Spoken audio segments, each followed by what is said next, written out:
Welcome back to my channel. So friends, ಇವತ್ತು ನಾನು ಯಾವುದೇ ತರಹದ ವ್ಲಾಗ್ ಆಗಿ ಬಂದಿಲ್ಲ. ಇವತ್ತು ಯಾವುದೇ ತರಹದ ವ್ಲಾಗ್ ಇಲ್ಲ. ಅಂದ್ರೆ ವ್ಲಾಗ್ ಮಾಡಿ ಇಟ್ಟಿದ್ದೀನಿ, ಬಟ್ ಅಪ್ಲೋಡ್ ಮಾಡಿಲ್ಲ. ನಾನು ಇನ್ಶಾಲ್ಲ ನಾಳೆ ಅಪ್ಲೋಡ್ ಮಾಡ್ತೀನಿ. ಆಮ್, ನಾನು ಯಾವ್ದ್ರ ಬಗ್ಗೆ ಮಾತಾಡೋಣ ಅಂತೇಳಿ ಬಂದಿದ್ದೀನಿ ಅಂದ್ರೆ, ನಿಮ್ಗೆ ಇವಾಗ ತಮ್ಮನೇಲಿ ನೋಡಿ ಗೊತ್ತಾಗಿರ್ಬೋದು ಏನ್ ವಿಷಯ ಅಂತ ಹೇಳಿ. ಅದೇ ಮಂಗಳೂರಿನಲ್ಲಿ ನಡೆದಂತಹ ನಿಶಾನಾಳ ಆ, ಏನು ಅನುಮಾನಾಸ್ಪದವಾಗಿರುವಂತಹ ಸಾವು, ಇದ್ರ ಬಗ್ಗೆ ಮಾತಾಡೋಣ ಅಂತೇಳಿ ಅನಿಸ್ತು. ಸೊ ಅದಕ್ಕೋಸ್ಕರ ಮಾತಾಡೋಣ ಅಂತೇಳಿ ಬಂದಿದ್ದೀನಿ. ಏನ್ ವಿಷಯ ಅಂದ್ರೆ, ತುಂಬಾ ಜನರಿಗೆ ಗೊತ್ತಾಗಿರ್ಬೋದು. ನಾನು ಆ ವಿಷಯದಲ್ಲಿ ಮಾತಾಡಲ್ಲ. ಅಂದ್ರೆ ಹೇಗ್ ಸಾವಾಯ್ತು ಏನು ಅದೆಲ್ಲ ಎಲ್ರಿಗೂ ಗೊತ್ತಾಗಿರ್ಬೋದು. ಯಾಕೆಂದ್ರೆ ನಾನೇ ಸ್ವಲ್ಪ ಲೇಟ್ ಆಗಿ ವಿಡಿಯೋಸ್ ಮಾಡ್ತಾ ಇರೋದು. ಇದ್ರ ಬಗ್ಗೆ ವಿಡಿಯೋ ಮಾಡೋದಕ್ಕೆ ಕಾರಣ ಏನು ಅಂತ ಹೇಳಿದ್ರೆ, ತುಂಬಾ ಜನ ಏನ್ ಮಾಡ್ತಾರೆ ಅಂದ್ರೆ, ಇವಾಗ ತಮ್ಮ ಹೆಣ್ಮಕ್ಳನ್ನ ಮದ್ವೆ ಮಾಡಿ ಕೊಡ್ತಾರೆ. ಕಷ್ಟಪಟ್ಟು ಸಾಲ ಮಾಡಿ ಹುಡ್ಗನ್ ಕಡೆಯಿಂದ ಅರಿತುನು ಕೊಳ್ತಾರೆ. ಅಂದ್ರೆ ಒಂದು ಪ್ರಪೋಸಲ್ ಸೆಟ್ ಆದ ನಂತರ ಹೋಗಿ ಸುತ್ತಮುತ್ತಲು ಅರಿತಾರೆ ಏನು ವಿಷಯ, ಅವ್ರು ಹೇಗೆ, ಎತ್ತ, ಅತ್ತೆ ಮಾವ ಹೇಗೆ, ಹುಡುಗ ಹೇಗೆ, ಎಲ್ಲಾನು ಏನು ಅದ್ರ ಬಗ್ಗೆ ಎಲ್ಲ ತಿಳಿದುಕೊಳ್ತಾರೆ. ಆದ್ರೂನು ಅವ್ರ ಮನ್ಸು ಅಂದ್ರೆ ಹುಡ್ಗನ್ ಮನೆಯವ್ರದ್ದು ಮನ್ಸೆಲ್ಲ ಯಾವ ತರ ಇರುತ್ತೆ ಅಂತ ಹೇಳಿ ಯಾರಿಗೂ ಗೊತ್ತಿರಲ್ಲ. ಹಣೆಯಲ್ಲಿ ಬರ್ತಿರೋದು ಆಗೋದು, ಅದ್ ಬೇರೆ ವಿಷಯ. ಸೊ ಈ ತರ ಎಲ್ಲ ಮಾಡಿ ಮದ್ವೆ ಎಲ್ಲ ಮಾಡಿ ಕೊಡ್ತೀರಾ. ಕೊಟ್ಟಾದ್ಮೇಲೆ ಹುಡುಗಿ ಮದ್ವೆ ಆಗಿ ಹುಡುಗನ ಮನೆಗೆ ಹೋದಾದ್ಮೇಲೆ ಹುಡುಗಿ ಕೆಲವು ಹುಡುಗಿಯರು ಹೇಳ್ತಾರೆ ತಮ್ಮ ಪ್ರಾಬ್ಲಮ್ಸ್ ಇದೆಯಲ್ವಾ, ಅದನ್ನ ತಾಯಿ ಹತ್ರನೋ ಅಕ್ಕ ತಂಗಿರ ಹತ್ರನೋ ಯಾರ ಹತ್ರ ಆದ್ರೂ ಶೇರ್ ಮಾಡ್ತಾರೆ.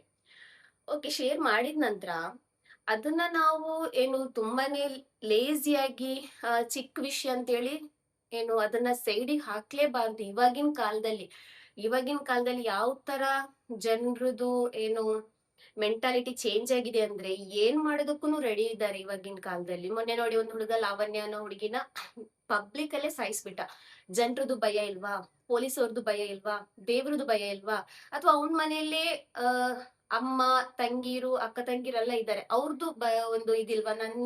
ನಮ್ಮನೇಲಿರುವಂತಹ ಹೆಣ್ಣು ಮಕ್ಕಳೇ ನಾನು ಇಲ್ಲಿ ಸಾಯಿಸ್ತಾ ಇರೋದು ಅಂತೇಳಿ. ಸೊ ಆ ತರ ಮೆಂಟಾಲಿಟಿ ಆಗಿದೆ ಅವ್ರದ್ದು. ಯಾವ್ದಕ್ಕೂ ಭಯ ಅನ್ನೋದು ಇಲ್ವೇ ಇಲ್ಲ. ಸೊ ಹಾಗಾಗಿ ಏನು ಮನೇಲಿ ಬಂದು ಹೆಣ್ಮಕ್ಳು ಹೇಳಿದ್ರೆ ಏನು, ನಮ್ಗೆ ಈ ತರ ಪ್ರಾಬ್ಲಮ್ಸ್ ಇದೆ, ಅತ್ತೆ ಮಾವ ಈ ತರ ಕಷ್ಟ ಕೊಡ್ತಾರೆ, ಗಂಡ ಈ ತರ ಮಾಡ್ತಾರೆ ಅಂತ ಹೇಳಿದ್ರೆ ಒಂದ್ಸಲ ಬುದ್ಧಿ ಹೇಳಿ ಕಳ್ಸಿ. ಒಂದ್ಸಲ, ಯಾಕಂದ್ರೆ ಒಂದೇ ಸಲ ನಾವು ಏನು ಆ ಡಿಸಿಷನ್ ತಗೊಳೋದಕ್ಕಾಗಲ್ಲ. ಯಾರಿಗೂ ಯಾವ ತಂದೆ ತಾಯಿನೂ ಆತರ ಡಿಸಿಷನ್ ತಗೊಳಲ್ಲ. ಸೊ ಹಾಗಾಗಿ ಒಂದ್ಸಲ ಏನು ಅವ್ರನ್ನ ಅಲ್ಲಿ ಮಾತಾಡಿ, ಹುಡುಗನ ಮನೇಲಿ ಮಾತಾಡಿ, ಯಾಕೆ ಈ ತರ ಆಗ್ತಾ ಇದೆ, ಏನಾಗ್ತಿದೆ ಅಂತೆಲ್ಲ ಹೇಳಿ ಕಳ್ಸಿ. ಎರಡನೇ ಸಲ ಆಗ್ತಿದ್ಯೋ ಎರಡನೇ ಸಲನೂ ಮಾಡಿ. ಮೂರನೇ ಸಲ ಆಗಿದ್ಯೋ ನಿಮ್ ಹುಡುಗಿನ ಆ ಮನೆಯಲ್ಲಿ ಒಂದು ಗಳಿಗೆನೂ ನಿಲ್ಲಿಸ್ಬೇಡಿ. ಯಾಕೆಂದ್ರೆ ಅದೇ ಹೇಳಿದ ಹಾಗೇನೆ, ಇವಾಗಿನ ಕಾಲದಲ್ಲಿ ಜನರು ಏನ್ ಬೇಕಾದ್ರೂ ಮಾಡೋದಕ್ಕೆ ಹೆಸಲ್ಲ, ಆ ತರ ಮಾಡ್ಬಿಡ್ತಾರೆ. ಇವಾಗ ಆ ನಿಶಾನಾಳದ್ದು ಏನು ಮರ್ಡರ್ ಅಥವಾ ಸೂಸೈಡೋ ಏನು ಅಂತೇಳಿ ಇನ್ನೂ ಡಿಸೈಡ್ ಆಗಿಲ್ಲ. ಅದ್ರದ್ದು ರಿಪೋರ್ಟ್ ಬರ್ಬೇಕಷ್ಟೇ. ಅದು ಸೂಸೈಡೇ ಆದ್ರೂನು ಅದಕ್ಕೆ ಸೀದಾ ಸೀದಾ ಹೊಣೆಗಾರರಾಗೋದು ಯಾರು ಹೇಳಿ? ಹುಡ್ಗನ್ ಮನೆಯವರು, ಹುಡ್ಗನ್ ಅತ್ತೆ, ಹುಡ್ಗನ್ ತಾಯಿ, ತಂದೆ, ತಂಗಿರು ಅವರೇ ರೀಸನ್ ಆಗೋದು. ಯಾಕೆಂದ್ರೆ ಆ ಹುಡುಗಿ ಸೂಸೈಡ್ ಮಾಡ್ಬೇಕಂದ್ರೆ ಅವಳದು ಆ ಮೆಂಟಾಲಿಟಿ, ಆ ಸಿಚುವೇಶನ್ ಯಾವ ತರ ಆಗಿರ್ಬೋದು ಅಂತೇಳಿ ನಾವು ಯೋಚನೆ ಮಾಡ್ಬೇಕಾಗತ್ತೆ. ಯಾಕೆಂದ್ರೆ ಅಷ್ಟೊಂದು ಟಾರ್ಚರ್ ಕೊಟ್ಟಿರ್ಬೋದು. ಅಷ್ಟೊಂದು ಆ ಮಗುದೊಂದು ವಿಡಿಯೋಸ್ ಇದೆ, ನಾನು ನಿಮ್ಗೆ ಇದ್ರಲ್ಲಿ ಶೇರ್ ಮಾಡ್ತೀನಿ. ಆ ಮಗು ಹೇಳೋದೊಂದು ಏನು, ಆ ಅಮ್ಮನ್ಗೆ ಯಾವ ತರ ಮಾಡಿದ್ರು ಅವರು, ಈ ತರ ಮಾಡಿ ಆ ಮಗು ಮುಂಗಡೆನೆ ಅವರು ಆ ತಾಯಿಗೆ, ಅಂದ್ರೆ ಆ ಮಗುದು ತಾಯಿಗೆ ಏನು ಹೊಡೆದಿದ್ದಾರೆ, ಕೈನ ಈ ತರ ಫೋಲ್ಡ್ ಮಾಡಿದ್ದಾರೆ, ಕಾಲನ್ನ ಈ ತರ ಫೋಲ್ಡ್ ಮಾಡಿದ್ದಾರೆ ಅಂತೆಲ್ಲ ಆ ಮಗು ಮುಂದ್ಗಡೆನೆ ಹೇಳ್ತಿದ್ದಾರೆ ಅವರು. ಅದು ವಿಡಿಯೋ ಹೇಳಿ ತೋರಿಸ್ತೀನಿ ನಿಮ್ಗೆ. ಸೊ ಈ ತರ ಎಲ್ಲ ಮಾಡಿದ್ದಾರೆ. ಇದೇ ತರದ ಒಂದು ಕೇಸ್ ಒಂದು 4-5 ವರ್ಷ ಮೊದ್ಲು ಉಳ್ಳಾಳದಲ್ಲೂ ಒಂದು ನಂಗೆ ಕೇಸ್ ಕೇಳಿತ್ತು. ಅದನ್ನು ಇದೇ ತರ ಏನ್ ಮಾಡಿದ್ದಾರೆ ಅಂದ್ರೆ, ಅತ್ತೆ ಮಾವ ಗಂಡನ ತುಂಬಾ ಕಿರುಕುಳ ಕೊಟ್ಟು, ಅಂದ್ರೆ ಅವಾಗ ಅವಳಿಗೆ ಡೆಲಿವರಿ ಏನೋ ಆಗಿತ್ತು, ಏನೋ ಹೊಟ್ಟೆಗೇನೋ ಹೊಡೆದಿರೋದು ಅಂತೆಲ್ಲ ಹೇಳ್ತಾ ಇದ್ರು.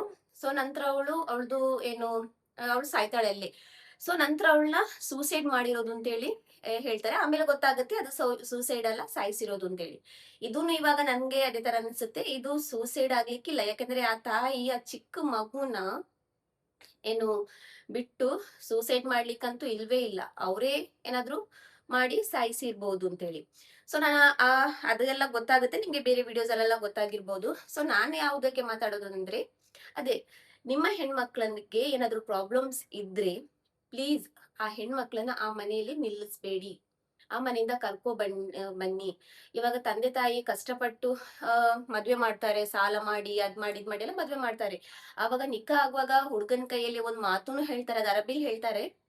ಅದ್ರದ್ದು ಎಕ್ಸ್‌ಪ್ಲೇನ್ ಯಾವ ತರ ಇದೆ ಅಂದ್ರೆ, ನಿನ್ಗೆ ನನ್ ಹುಡುಗಿನ ನನ್ಗೆ ಯಾವ ತರ ನಿನ್ ಕೈಯಲ್ಲಿ ಕೊಟ್ಟಿದೀನೋ ಅದೇ ತರ ನಿನ್ಗೆ ಬೇಡ ಅಂತೇಳಿ ಅನ್ಸಿದ್ರೆ, ನನ್ ಮಗ್ಳು ನಿನ್ಗೆ ಬೇಡ ಅಂತೇಳಿ ಅನ್ಸಿದ್ರೆ, ನನ್ ಮಗ್ಳನ್ನ ಇದೇ ತರ ನನ್ ಕೈಗೆ ನೀನು ವಾಪಸ್ ಕೊಟ್ಬಿಡ್ಬೇಕು ಅಂತ ಹೇಳಿ. ಅದೊಂದು ಇದೆ. ಯಾಕದ್ ಗೊತ್ತಾಗಲ್ಲ ಇವಾಗಿನ ಹುಡುಗರು ಎಲ್ರೂ ಹೇಳ್ತಾ ಇಲ್ಲ, ಕೆಲವೊಬ್ರು ಈ ತರದವ್ರು ಅಂದ್ರೆ ಇವಾಗ ಅವನು ಮದ್ವೆ ಆಗಿ ಅವನ್ಗೆ ಹುಟ್ಟಿರೋ ಒಂದು ಮಗು ಇದೆ ಅಂತ ಹೆಂಡ್ತಿನ ಇವನು ಈ ತರ ಟಾರ್ಚರ್ ಮಾಡಿ ಸಾಯಿಸ್ಬೇಕಂದ್ರೆ ಅವನು ಏನು ಯಾವ ತರ ಆಗಿರ್ಬೋದು. ಅದಲ್ದೆ ನಾದ್ನಿ ಬೇರೆ, ನಾದ್ನಿನೂ ಇದ್ದಾಳಂತೆ ಅದ್ರಲ್ಲಿ, ಏನು ಟಾರ್ಚರ್ ಕೊಡೋದ್ರಲ್ಲಿ.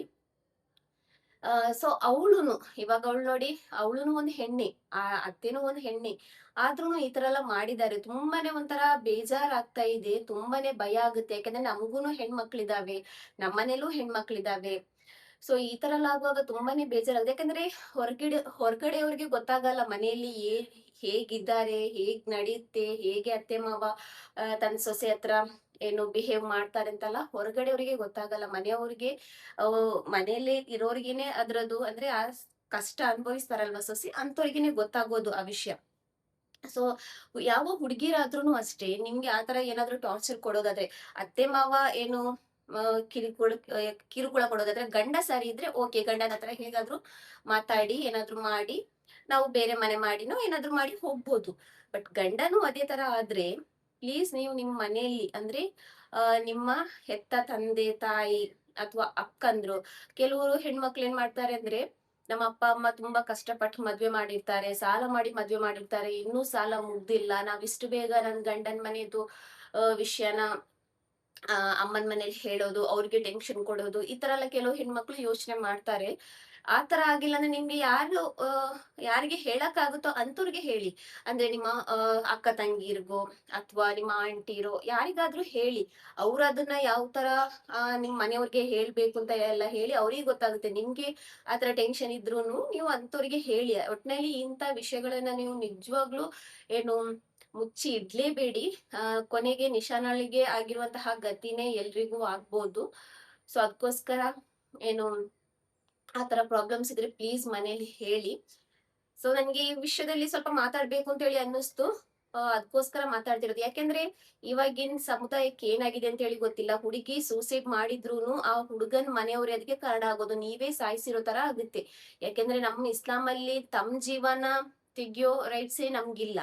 ಅಂತದ್ರಲ್ಲಿ ಬೇರೆ ನೀವು ಹೆಣ್ಮಗ್ಳದ್ದು ಜೀವನ ತೆಗಿತೀರಲ್ವಾ, ಅದ್ ನಿಮ್ಗೆ ಡೈರೆಕ್ಟ್ ಆಗಿ ನೀವೇ ಮಾಡಿರೋ ತರ ಆಗೋದು. ಅದು ಅವಳೇ ಸೂಸೈಡ್ ಮಾಡಿದ್ರು, ನೀವೇ ಸಾಯಿಸಿದ್ರು, ಏನೇ ಆದ್ರೂನು ಅದ್ ನಿಮ್ ಮೇಲೆನೆ ಬರೋದು. ಯಾಕಂದ್ರೆ ನೀವೇ ಸಾಯಿಸಿರೋದು, ಅದ್ರದ್ದು ಏನು ಎಲ್ಲಾ ಇದೂನು ನಿಮ್ಗೆನೆ ಹೋಗೋದು.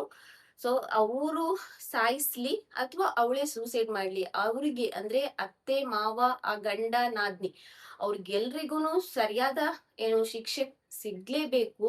ಇನ್ನು ಮುಂದೆ ಭಯ ಪಡ್ಬೇಕು. ಇಂಥ ಕೇಸಸ್ಗಳು ಏನು ನಮ್ಮ ಮಂಗಳೂರಲ್ಲಿ ಸ್ವಲ್ಪ ಕಮ್ಮಿ. ಅಂದ್ರೆ ಈ ತರ ಹೊರಗಡೆ ಬರೋದು ಸ್ವಲ್ಪ ಕಮ್ಮಿನೇ, ಈ ತರದ ಕೇಸಸ್ಗಳೆಲ್ಲ ಒಂದೊಂದು ಎರಡೆರಡು ಈ ತರ ಎಲ್ಲ ಸ್ವಲ್ಪ ಕೇಳಿಸುತ್ತೆ, ಕಮ್ಮಿನೇ. ಇವಾಗಿರೋ ಸ್ವಲ್ಪ ಏನಾಗಿದೆ ಅಂದ್ರೆ ಅತ್ತೆ ಮಾವಂದ್ರುನು ಸರಿ ಆಗಿದ್ದಾರೆ. ಒಬ್ಬೊಬ್ರು ಇಂಥ ರಾಕ್ಷಸರು ಮಾತ್ರ ಒಂದೊಂದ್ ಕಡೆ ಇರ್ಬೋದೇ ಹೊರತು, ಇವಾಗಿನ ಕಾಲದಲ್ಲಿ ಅತ್ತೆ ಮಾವನು ತಮ್ಮ ಸೊಸೆಯಂದ್ರನ್ನ ಏನು ತುಂಬಾನೇ ಪ್ರೀತಿಯಿಂದಾನೇ ನೋಡ್ಕೋತಾರೆ ಇವಾಗಿನ ಕಾಲದಲ್ಲಿ. ಯಾಕಂದ್ರೆ ಅತ್ತೆ ಸೊಸೆ ತರ ಇರಲ್ಲ, ಇವಾಗ ಫ್ರೆಂಡ್ಸ್ ತರ ಇರ್ತಾರೆ. ಬಟ್ ಎಲ್ರು ಒಂದೇ ತರ ಇರಲ್ವಲ್ಲ. ಒಂದೊಂದ್ ಕಡೆ 100ರಲ್ಲಿ 1 ಜನ ಆದ್ರೂ ಇಂಥವ್ರು ಇರ್ತಾರೆ. ನಿಶಾನಾಳಿಗೆ ಸಿಕ್ಕಿರುವಂತಹ ಅತ್ತೆ ಮಾವ ಗಂಡ ನಾದ್ನಿ ಇದಾರಲ್ವಾ, ಅಂತವ್ರು ಇರ್ತಾರೆ. ತುಂಬಾ ಜನ 100ರಲ್ಲಿ 99 ಜನ ಸರಿಯಾಗಿದ್ರೆ ಒಬ್ರು ಈ ತರದವರು ಇರ್ತಾರೆ. ತುಂಬಾನೇ ಹುಷಾರಾಗಿರ್ಬೇಕು. ಸೊ ಈ ವಿಡಿಯೋದಲ್ಲಿ ನಾನು ಹೇಳೋದು ಏನಂದ್ರೆ, ಪ್ಲೀಸ್ ನಿಮ್ಗೆ ಅತ್ತೆ ಮನೆಯಲ್ಲಿ ಗಂಡನ ಮನೆಯಲ್ಲಿ ಈ ತರದ್ ಏನಾದ್ರು ಪ್ರಾಬ್ಲಮ್ಸ್ ಆಗ್ತಾ ಇದೆ, ಪ್ಲೀಸ್ ಶೇರ್ ಮಾಡಿ. ಅವ್ರ ಮನೆಯವರು ಆ ಹುಡುಗಿ ಮನೆಯವ್ರುನು ಇದ್ರ ಬಗ್ಗೆ ಏನು ಏನಾದ್ರು ಡಿಸೈಡ್ ಮಾಡ್ಕೊಳ್ಳಿ, ಮಾತಾಡಿ. ಇಲ್ಲ ನಿಮ್ ಹೆಣ್ಮಕ್ಳನ್ನ ನಿಮ್ ಮನೇಲೆ ತಗೊಬಂದ್ ಕೂರ್ಸಿ, ತಲಾಕ್ ಆದ್ರೂನು ಅದ್ರಲ್ಲಿ ಏನೂ ಪ್ರಾಬ್ಲಮ್ ಇಲ್ಲ. ತಲಾಖೆ ಆಗಿರೋ ಹೆಣ್ಮಕ್ಳೇನು ಜೀವನ ಆಗಲ್ವಾ? ಅಥವಾ ಅವ್ರ ಜೀವನ ಹೋಗಲ್ವಾ? ಇಷ್ಟು ವರ್ಷ ನೀವು ಸಾಕಿರ್ತೀರಾ ನಿಮ್ ಹೆಣ್ಮಕ್ಳನ್ನ, ಇನ್ನೊಂದ್ ಸ್ವಲ್ಪ ದಿವಸ ಸಾಕಾಗದಕ್ಕೆ ಆಗಲ್ವಾ?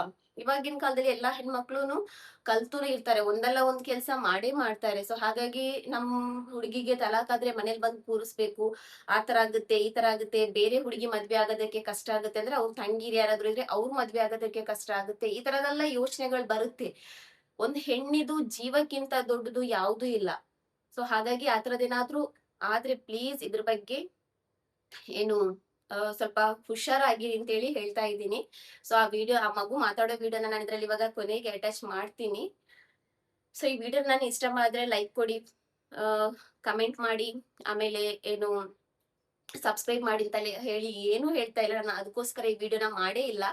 ನಾನು ಈ ವಿಷಯನ ಮಾತಾಡ್ಬೇಕು ಅಂತ ಹೇಳಿ ಅನ್ನಿಸ್ತು. ಸೊ ನನ್ಗೊಂದು ಪ್ಲಾಟ್ಫಾರ್ಮ್ ಇದೆ, ನಂದೊಂದು ಯೂಟ್ಯೂಬ್ ಚಾನಲ್ ಇದೆ. ಸೊ ಅದಕ್ಕೋಸ್ಕರ ನಾನು ಈ ವಿಷಯದ ಬಗ್ಗೆ ಮಾತಾಡಿದ್ದೀನಿ ಅಷ್ಟೇ. ಬಟ್ ಶೇರ್ ಮಾಡಿ, ಯಾರಿಗಾದ್ರೂ ಶೇರ್ ಮಾಡೋದಾದ್ರೆ ಶೇರ್ ಮಾಡಿ. ಅದ್ರಲ್ಲಿ ನನ್ಗೆ ಬೇಡ ಅನ್ನಲ್ಲ. ಸಬ್ಸ್ಕ್ರೈಬ್ ಮಾಡಿ, ಅದ್ ಮಾಡಿ ಇದ್ ಮಾಡಿ ಅಂತೇಳಿ ನಾನು ಏನು ಹೇಳಲ್ಲ. ಸೊ ಏನು ಇಲ್ಲ, ಅದೇ ಅಷ್ಟೇ ಹೇಳ್ಬೇಕಾಗಿತ್ತು. ಸೊ ಅದನ್ನ ಹೇಳಿದೀನಿ. ನಿಶಾನಾಳಿಗೆ ಒಟ್ನಲ್ಲಿ ನ್ಯಾಯ ಸಿಗ್ಲೇಬೇಕು. ಅವ್ರ ಮನೆಯವ್ರಿಗೆ, ನಿಶಾನಾಳ ಮನೆಯವ್ರಿಗೂ ನ್ಯಾಯ ಸಿಗ್ಲೇಬೇಕು. ನಿಶಾನಾಳ ಗಂಡನ್ ಮನೆಯವ್ರಿಗೆ ಶಿಕ್ಷೆ ಆಗ್ಲೇಬೇಕು.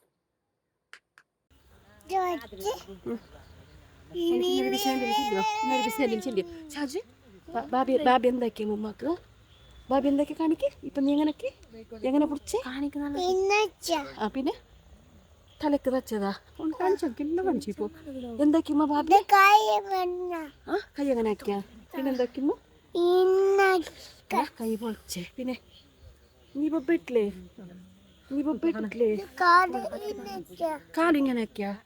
പിന്നെന്താക്കി? എയിലെ പോയ വന്നിട്ട്? അതിലെ പോയാ? നിഷാന കരഞ്ഞാ? നിഷാന ചെല്ലില്ലേ ഉമ്മാന്ന്? നിഷാന എന്ത് ചെല്ലി? അച്ഛമ്മ?